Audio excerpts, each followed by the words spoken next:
Good afternoon, everyone. Thank you for joining us for the webinar entitled All Behavior Has Meaning. This is the second webinar in a series of webinars for the Online Behavior Management course. I'm Corinne Feneley, and I'm the Senior Training Specialist here at Georgia State University's Best Practices Office. And we are being joined today by Sherry Howard, our Project Director. She will be facilitating, and I will be your main presenter today. Today's webinar is going to follow the format similar to the first webinar in the course.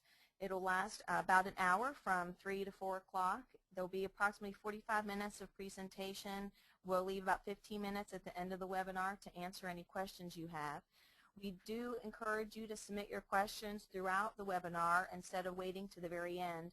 That way you can submit the questions while they're fresh in your mind, but it also gives us a chance to organize those questions so we can answer them in the Q&A session at the end. There is a note-taking guide for this webinar. You can access it online through Georgia View. You can follow along using the guide throughout the webinar. If you haven't had a chance to print the note-taking guide yet, you feel free to do that anytime after the webinar. The webinar will be archived, so you'll be able to review it later and complete the note-taking guide at that time if you so choose. Just to clarify, all recorded webinars will be stored on Georgia View, not the Best Practices website or the Bright from the Start website. That way you can access the webinar and the note-taking guides all in the same place. As with the previous webinar, there is a discussion board component that will help with the application of the material presented today. Ideally, you should complete the discussion board assignment before the next scheduled webinar, just so the discussions are more pertinent. A discussion of this webinar's description of the webinar's discussion board is posted on the Georgia View website. So on the left-hand column in the discussion section, you can find that assignment.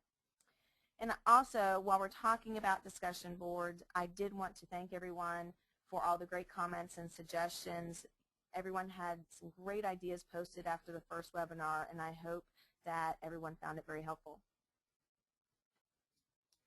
So for today's webinar, we're going to introduce a behavior management formula to help you develop behavior management strategies.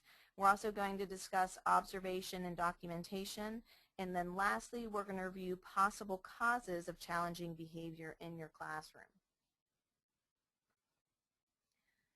When you start to see a child in your class using challenging behavior, it usually leads you to ask a lot of questions initially. For example, you might think, what in the world is going on with this child? Why are they doing this type of behavior? And then ultimately, what can I do to help this child? Well, first, you have to revisit what you know is developmentally appropriate for 4- and 5-year-olds. As you know, a lot of typical 4- and 5-year-old behavior is just simply annoying, and it can be frustrating and very disruptive at times. So luckily, not all challenging behavior needs formal intervention. Most young children will experience some type of developmental delay or difficulty at some point in their early development. But most of these children are pretty resilient, and they can easily bounce back if they do have some difficulty.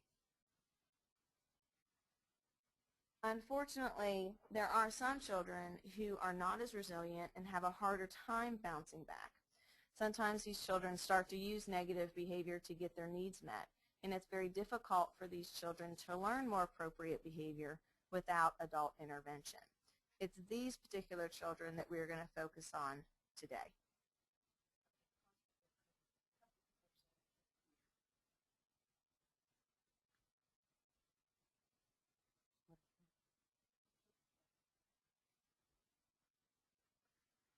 Okay, before we move on any further, I want to make sure everybody can hear me okay. So make sure that everyone's volume is turned up as high as it can go. We are getting some feedback that it's being difficult to hear. Okay, moving on. First, let's look at this behavior management formula.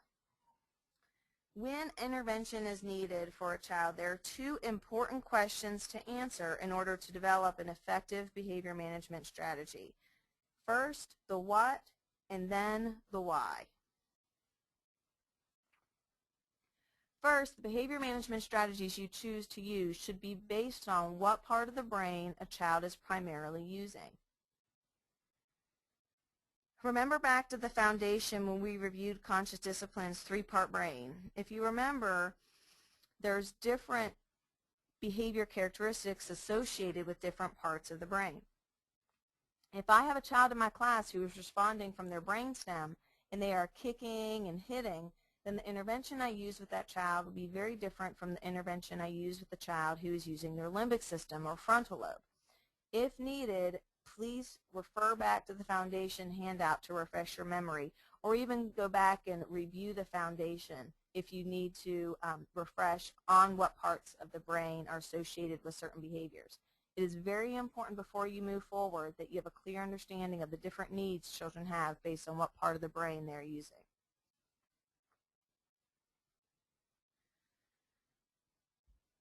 So for today, we are going to focus on the second part of this behavior management formula, and that is discovering the why. There is always a reason why children behave the way they do. Whether a child is hitting, screaming, or being disruptive, there is a reason why they do this. Uncovering the why requires you to put your CSI hat on.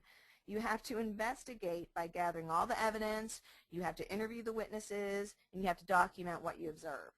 The goal is to develop ideas as to what is impacting this child's behavior the most.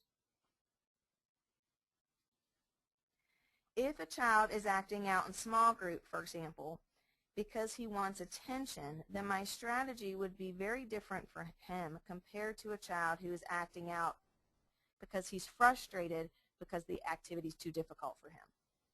The why is a critical piece of information you need to develop an effective strategy. In order to develop ideas as to why a child is behaving the way they are, you need to observe and document their behavior.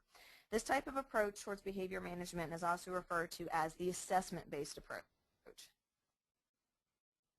In addition to discovering the why, you need to observe and document behavior for several other reasons. One, when you suspect a child has social emotional delays, you are required to document personal and social development for work sampling. Two, you will need thorough documentation in advance if you happen to refer a child for an IEP evaluation. And lastly, you will need supporting documentation when you meet with parents about a child's challenging behavior.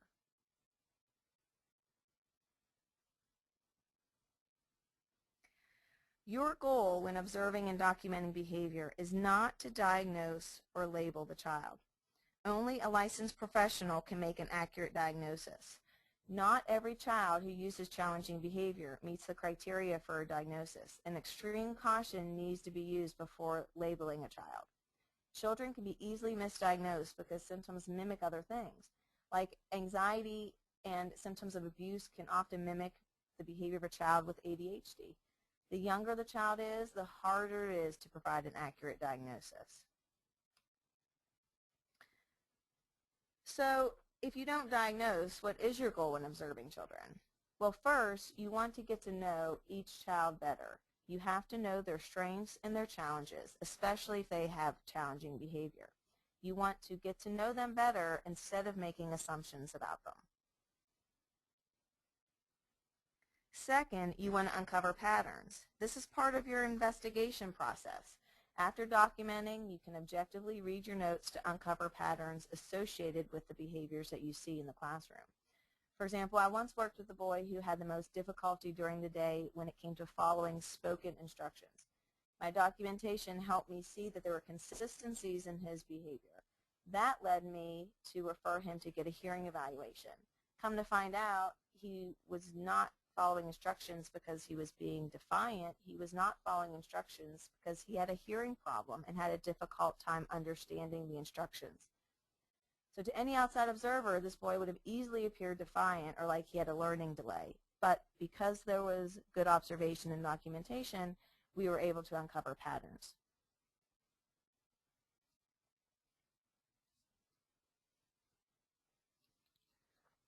Third, your documentation also provides you with an easy way to track any progress or change in that child's behavior or mood. If you're like me, all the days start to look the same after a while. Plus, it is just human nature to remember the negative more than the positive. So your documentation is going to provide you with something concrete to refer to throughout the planning and intervention process.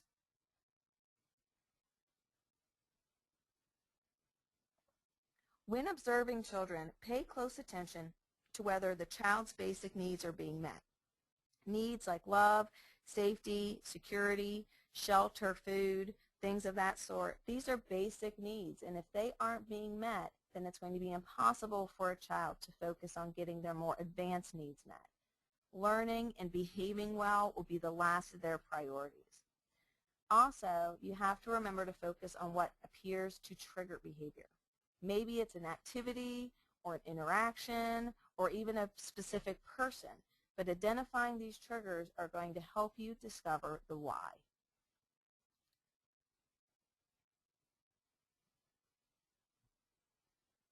There are a few principles to remember when observing children. Always keep in mind that it is human nature for children to avoid things that they don't like, that they don't understand, and that they do not do well. Be thinking about how this could apply to a child in your classroom that has challenging behaviors.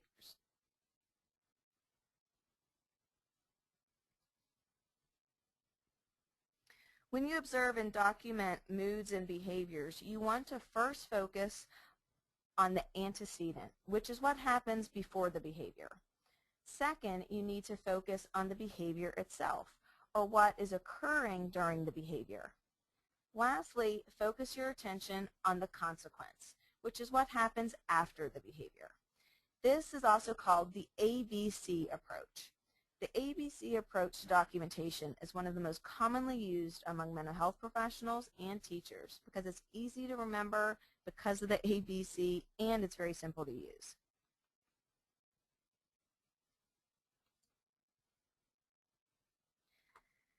Pay close attention to the details when you're observing and documenting. Specifically, you want to focus on details like the day of the week that the behavior occurs, the time of the day that the behavior occurs. You also want to focus on what activity the child is doing when the behavior occurs. Are they in the block area? Are they drawing in the art center? Are they outside waiting in line for the slide? Things like that. You also want to focus on who else is around the child, who is present. Are there other children around the child when they're acting out? Are they by themselves? What is the class doing as a whole? And then lastly, you want to focus on what the response is. How does the child respond? What do you do? How does the assistant or parapro respond? And what are the other children doing in response to that child's behavior?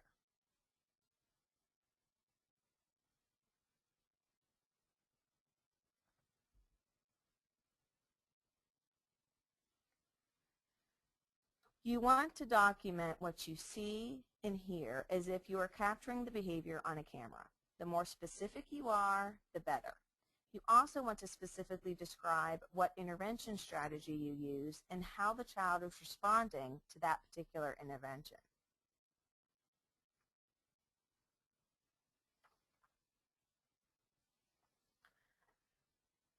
As a reminder, as we continue through the webinar, please remember to send in your questions as you think of them so we can answer them at the end.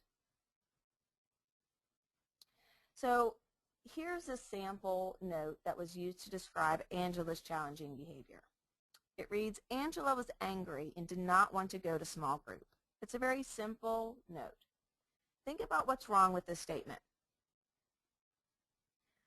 First, you want to avoid writing interpretations or assumptions about a child's behavior or their mood.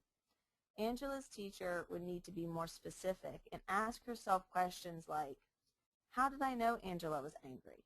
What about her behavior showed me that she was angry and feeling this way? Specifically, you want to be thinking about what she said or what she did that led you to this conclusion. Thinking about this information when you document behavior is going to help you be more descriptive in your note-taking.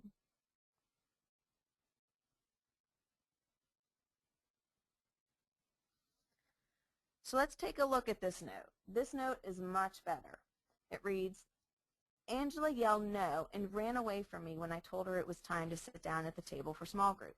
She then proceeded to throw blocks from the shelf onto the floor when the assistant teacher approached her and told her, calm down. So instead of saying Angela was angry, the teacher in this note wrote what Angela said and what she did. The teacher did not make assumptions about what Angela was feeling. Write what you observe and what you hear. And you also want to use quotes as much as you can when you document, whether it's something that the child said, something that you said, or something that you hear someone say in response to the child. Using quotations is always best.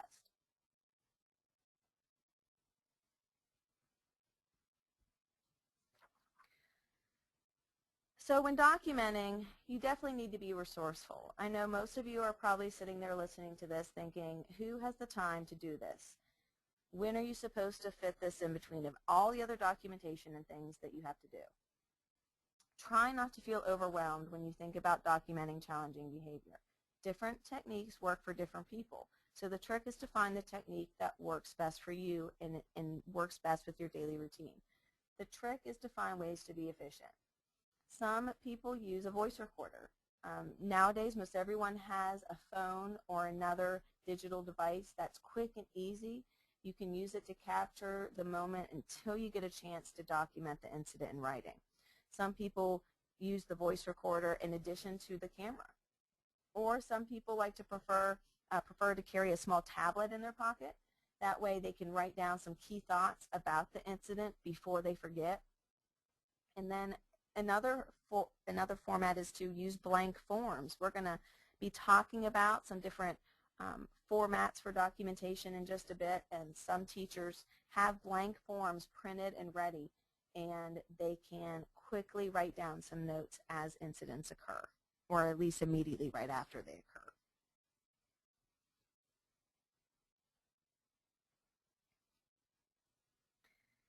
In addition to work sampling, Right from the Start has a form you can use to help organize your documentation. This is a sample form on your screen.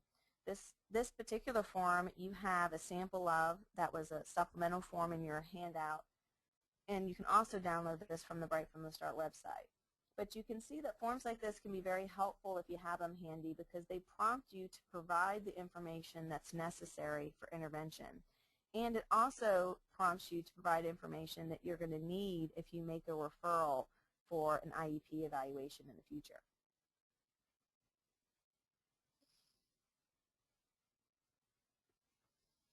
Here's another way to organize your documentation. This is an observation card. This is a format that they use as a sample on the CEFL website, which is the Center for Social Emotional Foundations for Early Learning. I know most of you are familiar with this website based on the previous webinar. But on this website, you can print out the sample observation card. This observation card focuses on the same information as the previous Right from the Start form. It's just phrased in a different way and organized in a different way.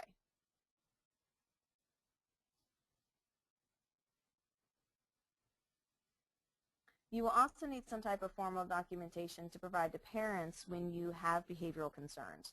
So here's another Right from the Start form. It provides a form, they provide you with a form that you can download and use during parent conferences.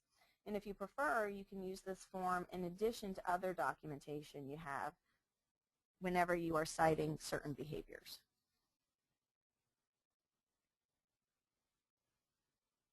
So if you're trying to decide whether a child needs a referral or not, it's helpful to be assessing the impact of the behavior along the way. Look at things like the intensity of the behavior. Is the intensity of the behavior getting better or worse over time? Obviously, if the behavior is getting worse, then it's more of a problem. If you start to see improvement, that shows that the child is learning new skills and moving in the right direction. Also, frequency. How often does the behavior occur? Is it happening less often or more frequently over time? Maybe the behavior is completely inconsistent. Also, think about distress. How much distress does the behavior cause? Not just the child themselves, but how much distress does the behavior cause the classroom as a whole? And if you want to look at the big picture, look at how the child functions at home and at school. For example, you may have a child that has a difficult time paying attention at school, but he is able to pay attention for longer periods of time at home.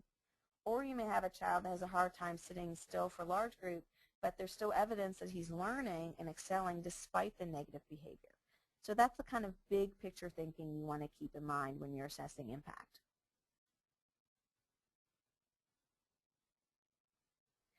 Here's some other factors to consider when deciding to make a referral or not. Is the behavior interfering with development and learning? Is the behavior interfering with the development and learning of other children in the classroom? Is the behavior harmful to themselves or others? And does the behavior present a risk to the child's future development? If you answered yes to most or all of these questions, then the child you are working with likely needs a more formal behavioral or learning evaluation.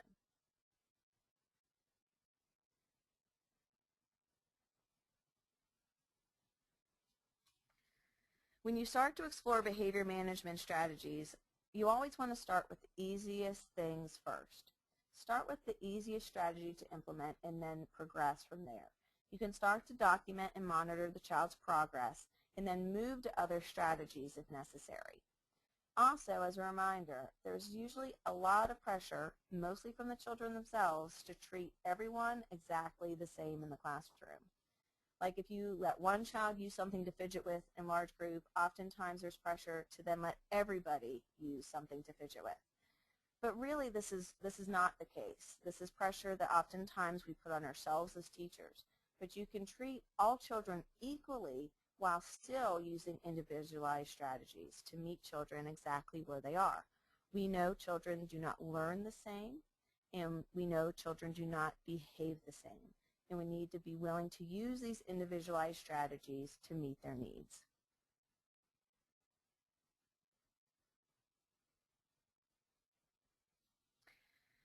So let's take a look at how we pull all this information together. When all is said and done, you want to use your observations and documentation to help you develop strategies that are congruent with what the child needs. So you want to start by isolating the problem behavior. In this particular example, you'll see under the left-hand column where it says, what is the behavior? It says Jack's problem behavior is that he keeps getting up and leaving circle time. So the teacher specifically labels this and identifies the problem behavior.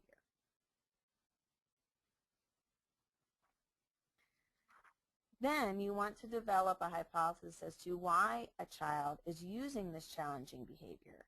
And a hypothesis is simply just ideas as to what's going on with this child. In this particular example, the teacher hypothesizes that Jack could be getting up from circle because he is either bored or because he doesn't know what to do during circle time and he lacks direction. Next, the teacher uses her ideas to brainstorm about possible intervention strategies she can use with Jack. She can intentionally try each one till she finds one or a combination of several that seem to impact his behavior the most.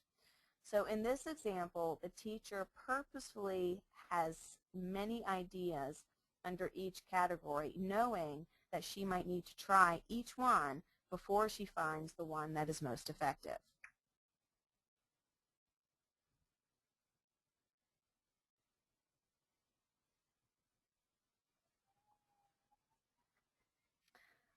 Lastly, the teacher needs to isolate what skill Jack needs to learn from the chosen strategies. This helps her and her assistant teacher stay focused on the teaching aspect of the interventions. So in this particular example, the teacher identifies that Jack needs to learn how to attend for longer periods of time, and he also needs to learn how to ask for help when he doesn't know how to do something. Identifying these new skills is also helpful when communicating to parents, because that way you can let parents know what specific skills you're helping teach their child.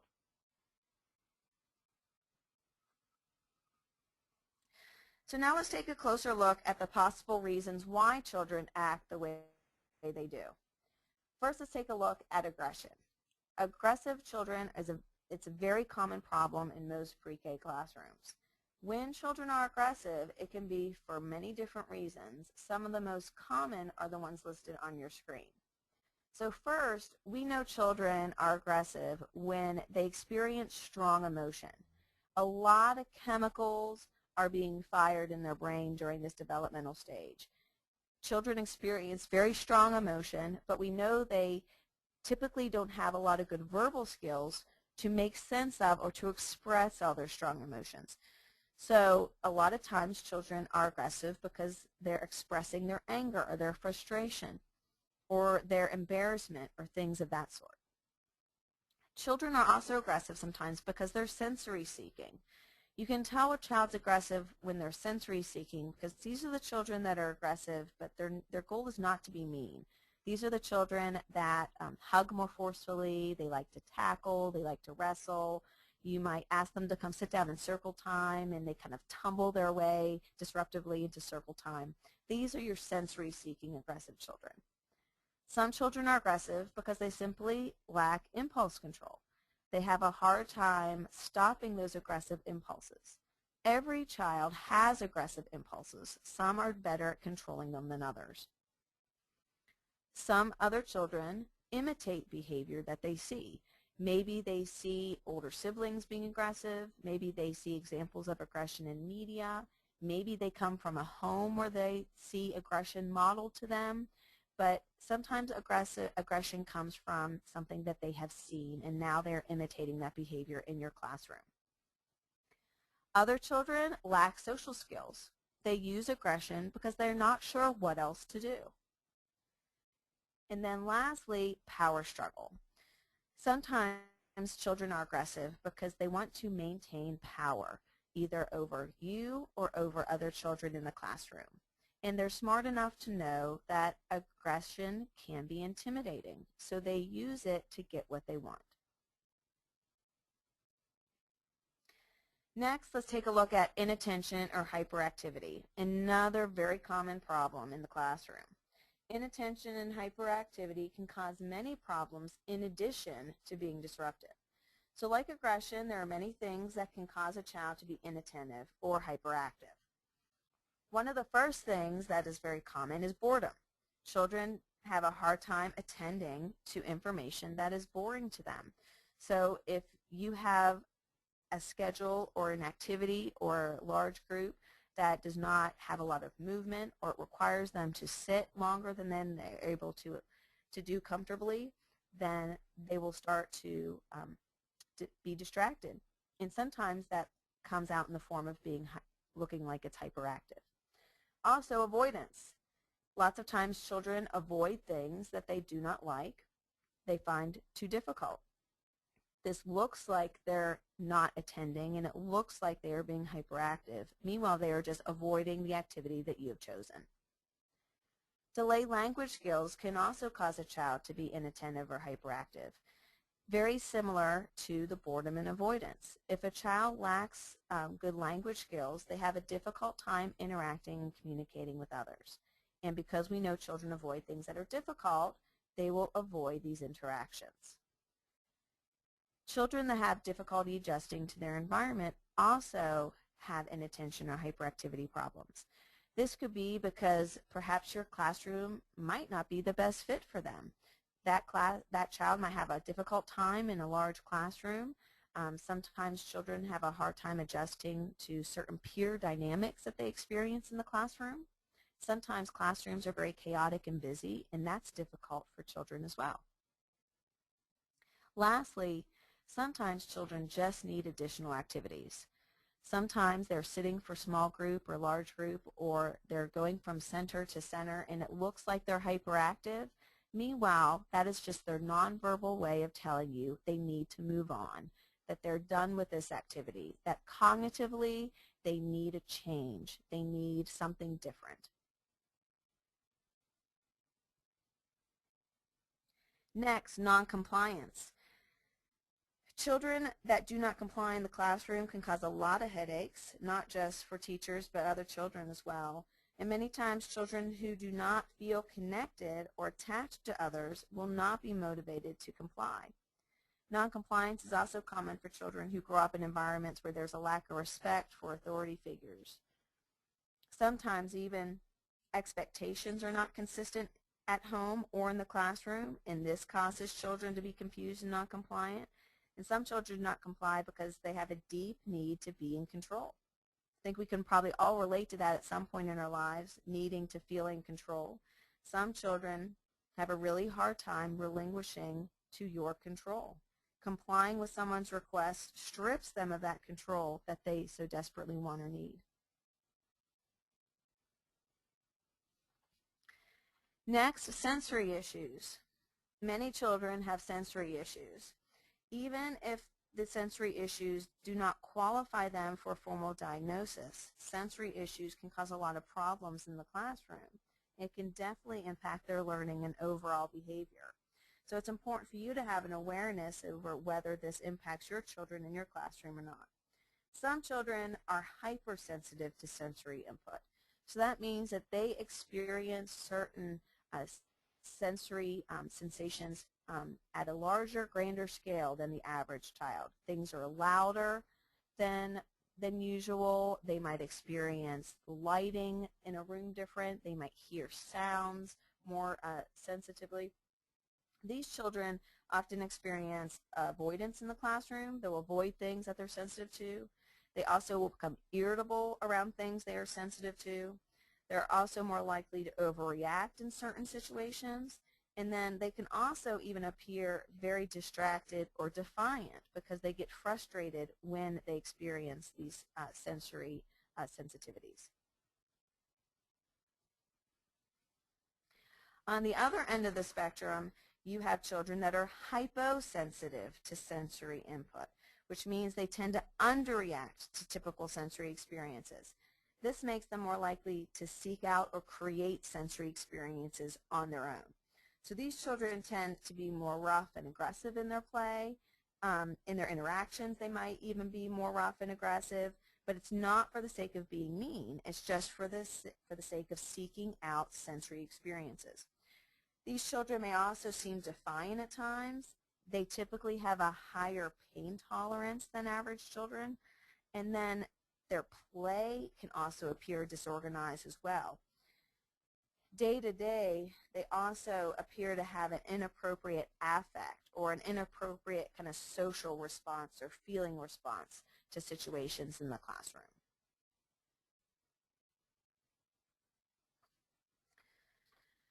So the next thing that we need to address is stress and trauma in children and how this can impact behavior. There's a lot of children that experience and use challenging behavior in the classroom, and it's as a result of stress and trauma in their life. So adults often tend to underestimate what and when a child feels stressed. When I would typically do behavioral evaluations, I would ask a parent and ask teachers if there could be anything going on in that child's life to be stressful to them. And I'd often get the response, no, when in fact there was a ton of stuff that child was feeling stressed about. But the reason for this is that we tend to interpret stress from an adult perspective instead of a child perspective. Symptoms of stress in children include distractibility, difficulty concentrating. Children who are very stressed are more moody. They can experience anxiety and even extreme anger. Even when a child tends to be depressed, they don't look like an adult who's depressed. A lot of children that are depressed because of certain stress in their life appear more irritable and angry on the outside. Some children become withdrawn and they start to isolate themselves with others and become disengaged in your classroom. So be thinking about some of the things that can cause stress to young children. First, if a child is a witness to domestic violence in their home or if they've been abused in the past. A lot of children are exposed to media violence or exposed to violence in their environment, in their neighborhoods. Also, if a family moves. Of course, frequent moves can be stressful to a child, but even if a family moves to a different home in the same state, that can be very stressful to a child. If a child is separated from their parent for one reason or another, either because the parent is sick or because there's divorce or separation in the family or because there's other family dynamics going on, this can cause a lot of stress for children. If they're inconsistent caregivers, many of you might be working in a class right now where you might be the second or third pre-K teacher that may have come through those doors for those children. Inconsistent caregivers can cause a lot of stress for children. When they're new siblings or family members, this changes dynamics and can cause stress, whether it be a birth or an adoption of a new sibling, whether it be divorce and then a remarriage. It still experiences stress for a child, even if it's something positive and happy. Changes in the classroom can be stressful. Changes in transitions, routine, personnel, things of that sort can be stressful. Of course, poverty and unemployment. This is a huge issue nowadays. Nowadays, a lot of children are growing up in poverty. A lot of children have parents that are unemployed, and children at this age are perceptive enough to perceive stress in their parents, and that tends to trickle down to them. Then lastly, of course, death. Either death in the family, even death of a pet can cause a lot of stress in a child's life. So be cognizant of this. This is where getting to know your children and what's happening in their lives comes in handy. It comes in handy to allow you to be able to assess what level of stress that child is or is not experiencing. So it's definitely true that working with children with challenging behaviors is very stressful, and it's typically overwhelming for everybody involved, whether it be you, the parents, other personnel, even the other children in the class. It can be overwhelming too. So try not to lose sight of what is most important. This school year can feel like an eternity when you have a child with challenging behavior in your classroom. But keep in mind that you have these children really for just a brief period of time, and the way you respond to their challenging behaviors will define and shape their future educational and social experiences. Okay, so as we wrap up, here's a list of resources that you have in your handbook, in your note-taking guide. And these are resources that are going to be helpful, especially when it comes to documenting. On the Bright from the Start website, you can find some of those sample forms and guidelines for managing behaviors. There's also an inclusive child care booklet available on their website. The second resource is for the Child Care Resource and Referral Agency. And there are different child care resource and referral agencies around the state, and they're usually assigned by region or county. In every child care resource and referral agency, there are inclusion coordinators. These inclusion coordinators are available to provide free assistance in your classroom. But you do have to call and speak to an inclusion coordinator about what type of behaviors children are experiencing, and then they'll help provide you guidelines as to when they can come out and provide that assistance. So definitely look on that website, and you can get your contact information by county or region for those agencies. The rest of the resources on your page, these are websites that that provide you information, especially if you have a family with a child that has a developmental disability, or if you have a child in your class that has a developmental disability or special need. You might find those last couple resources very helpful. All right, so we're going to shift gears a little bit. We're going to look at these questions that you all have been submitting throughout our time together, and let's see if we can clarify some of these things for you. The first question is, how can you help the child when parents give negative attention, always putting the child in the wrong when we as teachers give positive feedback and she continues to act out? This is a very common problem. I'm going to kind of generalize it because there's a lot of times when you have to intervene with a child and you do not have the buy-in of the parent. So the best thing I can suggest is that you identify what is in your control, and we know that everything within your classroom is in your control. Your environment, your setup, your routine, the strategies you use within your classroom. So I would try not to let yourself get too frustrated on the parent side of things because you can't control that and you never will be able to. But focus your attention on the things that you can adjust in the classroom. Don't underestimate your positive impact, even if parents aren't completely on board. Now, one of the things that will help parents get more on board is good documentation. I've worked with a lot of parents that were very negative and resistant, and they disagreed with a lot of things that were being done for that child because they didn't think there was a problem, or they didn't want to change some of the things they were doing as a result. But the more documentation that was provided to those parents, the more they were buying into what was going on with that child. Also, encouraging that child, encouraging the parents to come and observe that child in action so they can see perhaps the difference in her behavior when you respond to her in a more positive way. I've oftentimes had to confront a parent and tell them that I was using certain techniques in the classroom and it was being very effective, and that I really hope that they would help me with that and do the same things at home. And I'd have to have this conversation with them many, many times before I would get them on board. And sometimes in the end, some parents never got on board. But I still had the confidence of knowing I was doing everything I could possibly do in the classroom to help that child. Okay. Next.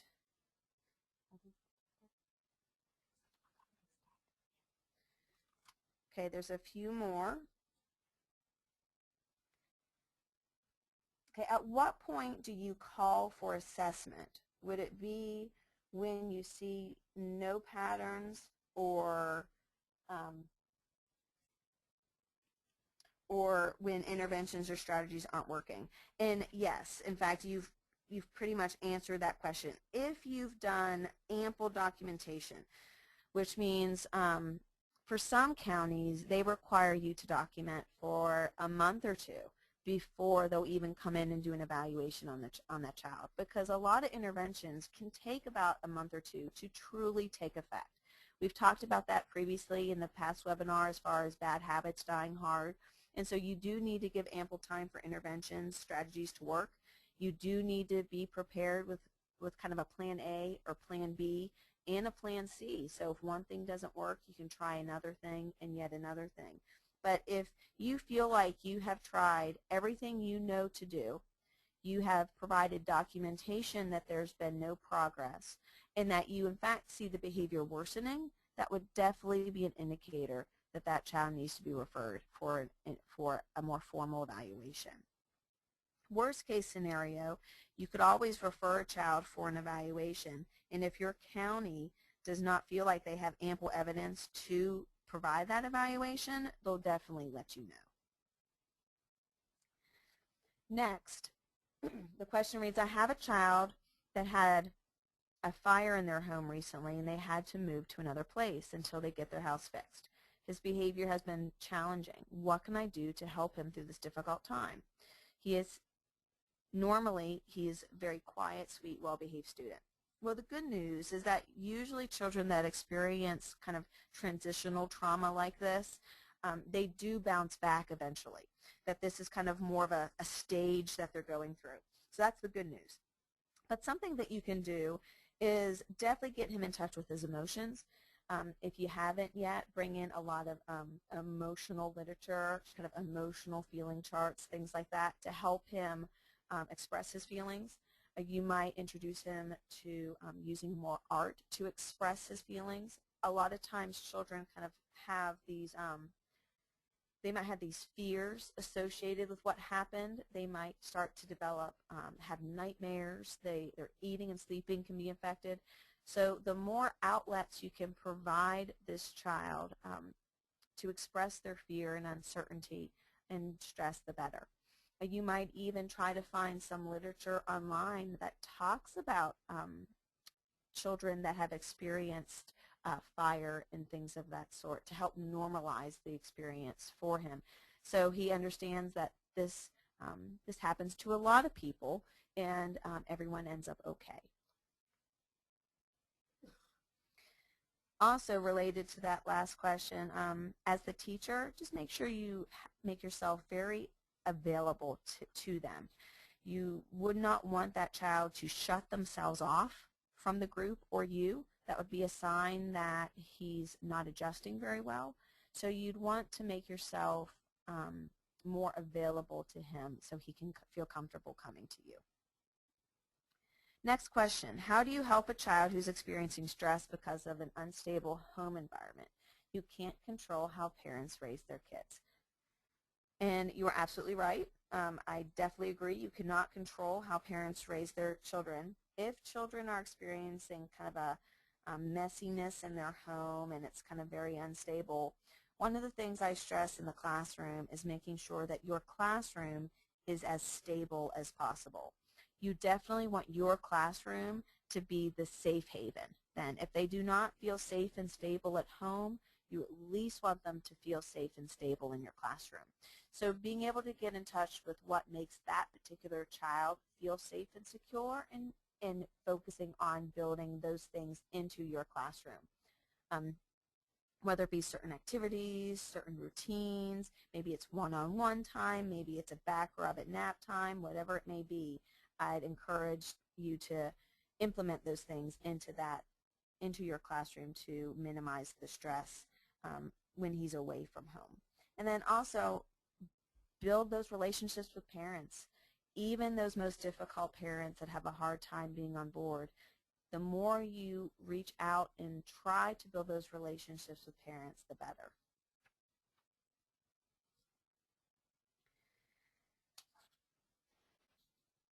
Okay, next question. Any suggestions for working with a child who is angered by her own lack of control of the situation? This child often removes her clothing, hits other children, or screams for longer periods of time when angered. We have tried many conscious discipline techniques. Well, it's very hard to speak to a particular incident with a child since I don't know this child. I would kind of go back to basics, and I would definitely start documenting if you haven't yet. Perhaps even explore the way you're documenting. It looks like you have identified a potential trigger, which is when she feels out of control. So I'd start looking at things that perhaps you haven't tried, and not knowing everything that you have, but looking at perhaps using social stories, looking at books, giving her choices about the small things throughout the day.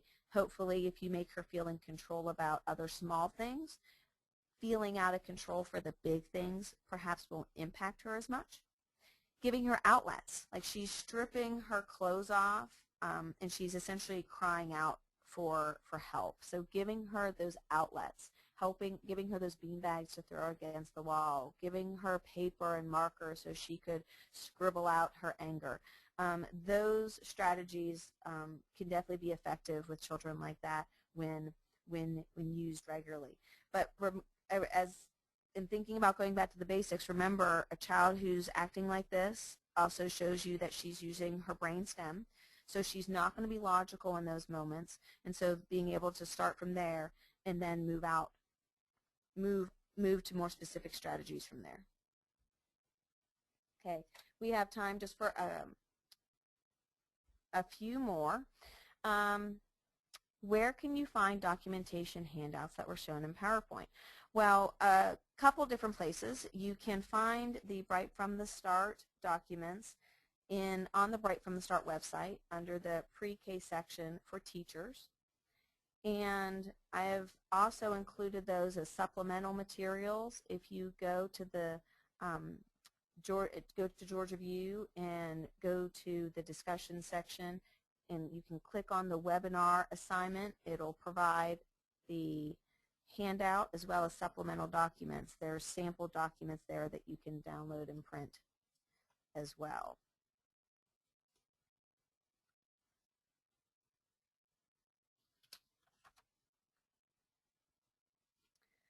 I have a child who just had a child move in with them because they have temporary custody, but they are not a family member. He's not used to having someone else in the home and is acting out. Well, again, the good news about something like this is that usually this stress is temporary for a child, and most children are resilient and will learn to adapt.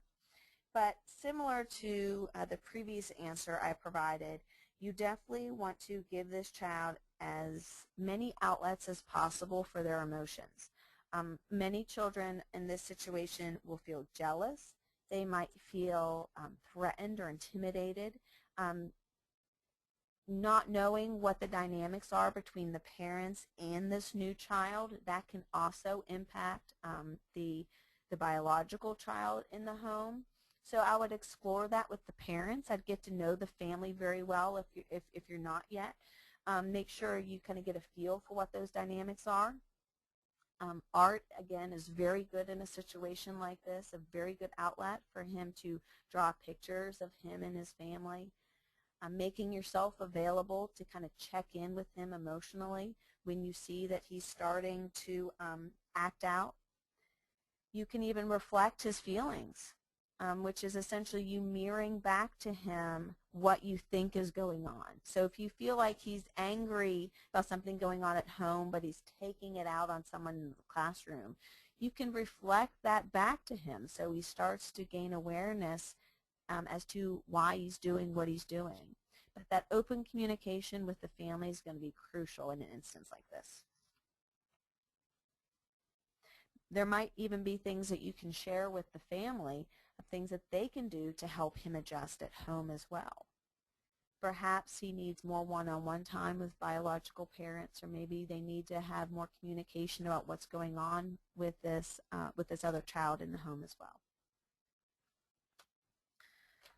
Okay, another question. I have a child seeking attention for his abilities and speaks out of turn, sometimes puts down another child that is trying but may not be correct, which leads to others reacting, and this delays the group lesson.